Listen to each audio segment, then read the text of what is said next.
They cut $800 million, $800 billion out of Medicaid to pay for corporate tax cuts. They're telling us we can't pay for your benefits, but we can give Israel $30 billion. Huh? We can continue giving Ukraine all this money.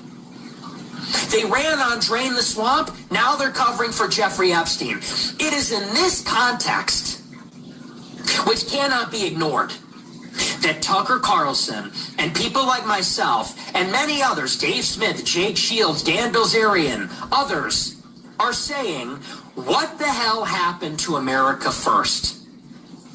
We hate to interrupt this conversation between Israelis and communist Jews about how we're going to divide up America, but what the fuck about us? What about Americans? Hate to interrupt your little debate about whether we're going to give the money to Israel or whether we're going to give it to refugees and in the form of welfare reparations, but what about Americans?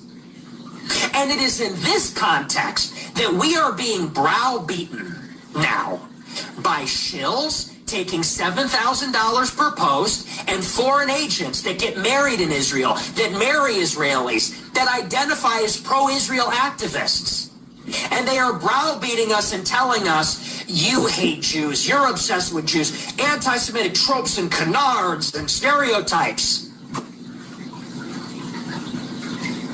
Here's a message everybody can get behind to the 2% that are holding our country hostage. It is not about you. You need to hear this message, courtesy of the 98%. It's not about you. Not everything is about you. The world does not turn on its axis around you. The world does not revolve around Israel. The world does not revolve around the Holocaust and anti-Semitic tropes.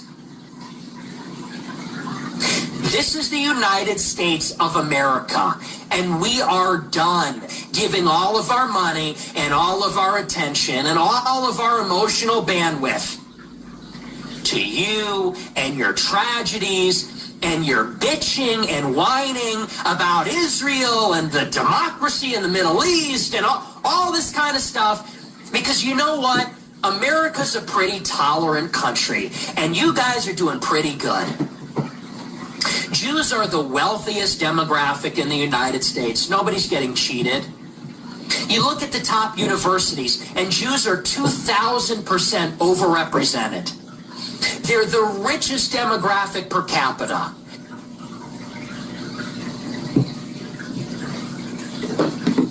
If y'all know anything about me, I always say, take the message and leave the messenger. I do not like Nick at all, but some of the things that he says is absolutely the truth. So I take the message and leave the messenger.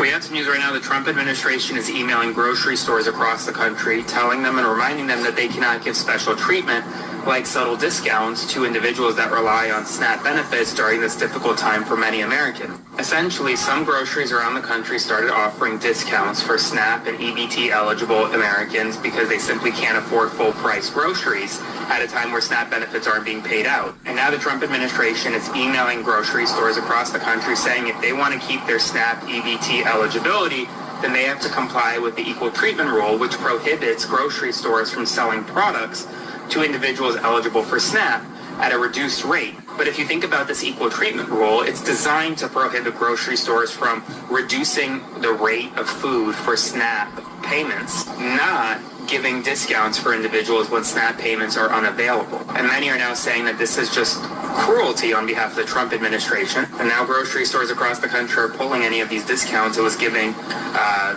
those eligible for SNAP and food assistance. Spread the word, follow along for all the news you need to know about. Shout out to these content creators. Everybody has something to say, and I love people that's using their voice.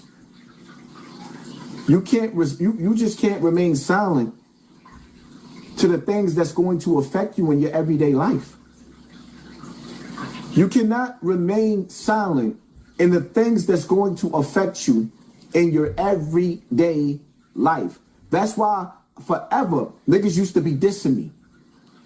Oh, what is he talking about? Thank you for sponsoring this war. There's a war going on outside. No man is safe from. Nigga, we've been on a battlefield. And I'm going to say this like, listen, man. I'm not co-signing this new mayor. I don't know nothing about him. I do know I seen footage with the new mayor in a gay bar. And I shook my head and said, something just ain't right. Let me tell you something. In Islam, the Prophet Muhammad, peace and blessings of Allah be upon him, says that if you catch a man with a man, take them to the highest mountain and throw them off. What, I gotta put that in subtitles or something? If you catch a nigga on Brokeback Mountain, if you catch him hanging out in Brokeback Mountain, take him to the highest mountain and throw him off. So to see a Muslim inside a gay bar, a party with gay people, shout out to the LGBTQ community, that's forbidden in Islam. So automatically, that's something, a serious offense in Islam and in Christianity. Because we're not going to play this game neither. In the Bible, the Old and the New Testament, because we're not going to play this game. You can Google it if you don't believe me. It says in the Bible, if you catch a man mounting a man or a woman mounting a woman, it's what the Bible and the Quran says. It says put them, turn their TV off. That's what it says. Whether you like it or not, the Bible says the same thing. So now when it comes to Islam, Muslims do not play that. You have no business being in a bar with men kissing men and women. You can't do that in Islam. So when I see that mayor participating in stuff like that, I know he's not who he says he is. It's impossible. Something ain't right about him. But if people want to blind follow him, knock yourself out. I don't know much about him. I heard he was a DJ. I don't know much about him. Give him a chance and see where this Illuminati puppet takes you. Give him a chance and see where this Illuminati puppet takes you. I've been telling y'all, I've been feeling it, like I see what they doing in the animosity and the hatred that they got going towards the Muslims, even though there is no worse terrorist than a white man. Since the white man has been on this earth, shout out to my white people, I love y'all. There hasn't been a year that y'all haven't been at war. That's what y'all do best. And not only do y'all go to war, but y'all win. That's why when I be listening to black people, yeah, you know what I'm saying, white people scared of us. White people scared of us. I be like, what? Who? Who you fooling? Scooby-Doo? They scared of who? Nigga that come through your hood and turn it into Lake Lanier. All I do is rock with white boys and I be laughing. Shout out to the 6,400 people in the building. I need everybody to write 6,400 in the building because they play with the numbers. Shout out to the 6,400 people in the building.